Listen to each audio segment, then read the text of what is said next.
Every weekend I sit down and go through all the new rock and metal releases to decide which albums I'm going to review. Usually I'll pick a handful for my new metal releases video, but every now and then something catches my eye that deserves a full review, especially if it's a band with a long history that I think my audience will appreciate. This week, one name jumped out at me, Heretic.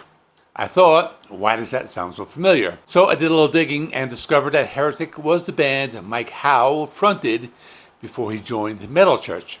That immediately got my attention because I first discovered Metal Church through Blessing in Disguise back in 1989, and Mike Howe has always been one of my favorite metal vocalists. Somehow, though, I completely missed Heretic. As I look further into the band's history, I found some more connections. After Heretic split up, several of its members went on to form Reverend with former Metal Church singer David Wayne. So Heretic is very much part of that Metal Church family tree.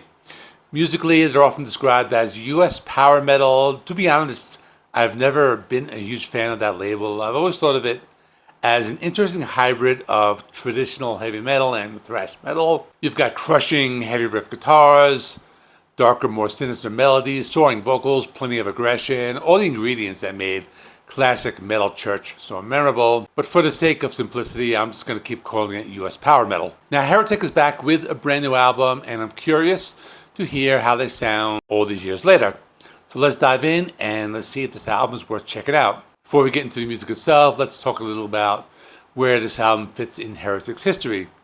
Shape of Things to Come is the band's fourth full-length studio album and their first since 2017's A Game You Cannot Win, ending a 9-year gap between studio releases. In that time, Heretic kept the name alive with live performances, and in 2023, their story was even documented in the film Don't Turn Your Back, The Story of Heretic.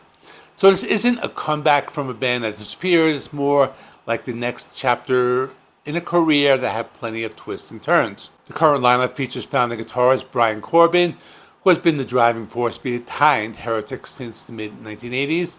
He's joined by vocalist Julian Mendez, who actually sang on the band's original Torture Knows No Boundary EP before Mike Howe took over for Breaking Point. Rounding out the lineup are guitarist Stuart Fuhinami, bassist Angelo Espino, and drummer Sean Scott McCormick.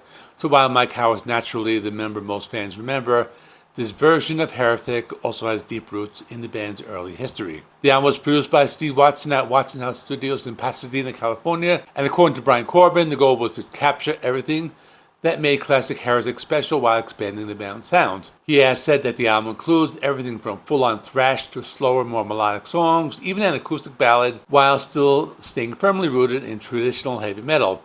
In other words, this isn't a nostalgia records. It's an attempt to prove that Heretic still has something to say nearly 4 decades after first appearing on Metal Massacre 7. And here's something interesting. While Julian Mendez was the singer of their 1986 Torture Knows No Boundary EP, there was another guy named Mike Torres, also called Mike Towers. He was on the track Impulse, that 86 Metal Massacre 7 compilation. So, with that history all the way, the real question is, does The Shape of Things to Come live up to its title? So let's find out. The album has 12 tracks, a 47-minute runtime, so it is the perfect length for this type of album. The album opens with a title track, The Shape of Things to Come. Immediately you hear melodic guitar harmonies before going into some thrashing guitar riffs. Julian Mendez lets out a big scream at the start of the song before transitioning to harsher vocals. I thought it was a good opening track. If I have any negatives to say, I thought the vocals were a little loud in the mix, but it doesn't ruin the song at all.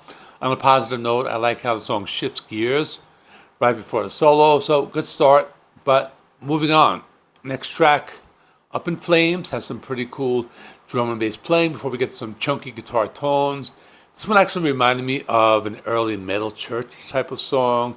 It has that type of style, those like riffs, and I like the fact that the song has some thrashy shifts during the bridge before the solo. They continue with Sins of the World, featuring some thrashy guitars and pounding drums, has some classic 80s heavy metal sound. They pick up the pace a little with track number 4, Dying Breed.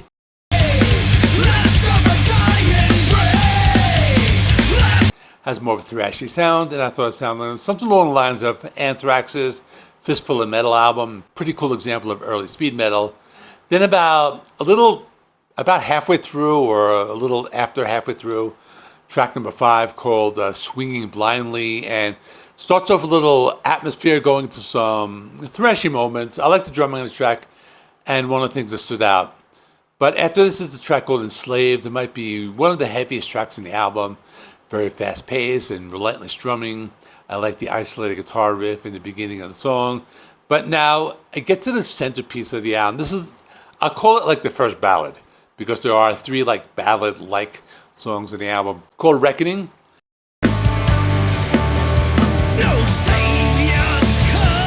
Starts with some hauntingly beautiful arpeggiated chords, softer clean vocals, singing about melting ice caps and things of that nature. Song moves at a slow pace for a little over the first half, and they incorporate heavier guitars after about 2 minutes, and there are some pretty cool harmonized guitars featured in the song.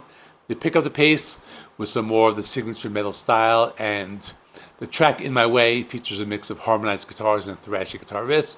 They slow it down a little for the next track, Spill Blood.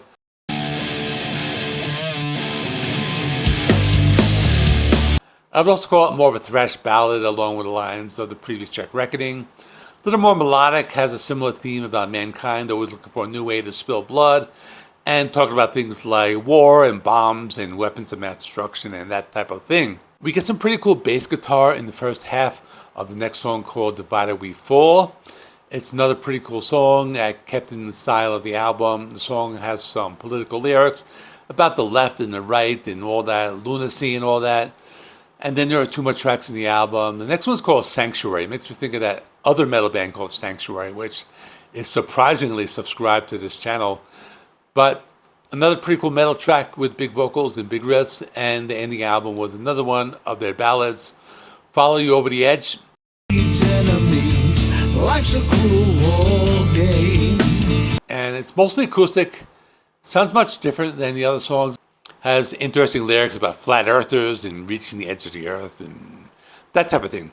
So it shows a different type of the band with clean and melodic singing. So before I go into my final thoughts, let me just say I was also able to check out the album Breaking Point with Mike Howe, and has a sound similar to his album Through Metal Church. So if you're a fan of his work, I recommend checking that out. But as for this album, The Shape of Things to Come, very good album, structured in a way where they put the faster and heavier tracks in the front half of the album.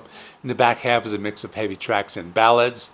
There were 3 ballads, so it's a fair amount. I don't have any criticism about the album, really. Other than the mixing a little bit, it was a little off in places. I felt the vocals were kind of loud at that point, but it's not a deal breaker. It's just me making some fair criticism. Otherwise, it's a solid album. My final score is 8.5 out of 10. Check out the playlist, which should be appearing on the screen right now, featuring all of my 2026 new metal release album reviews. And I also reviewed the recent Metal Church album from a few months ago. And I think that's about on par with this one. So if you like that one, you'll probably like this. In the meantime, thanks for watching. Like the video, helps me with the YouTube algorithm. Please subscribe. And I will see you in the next one.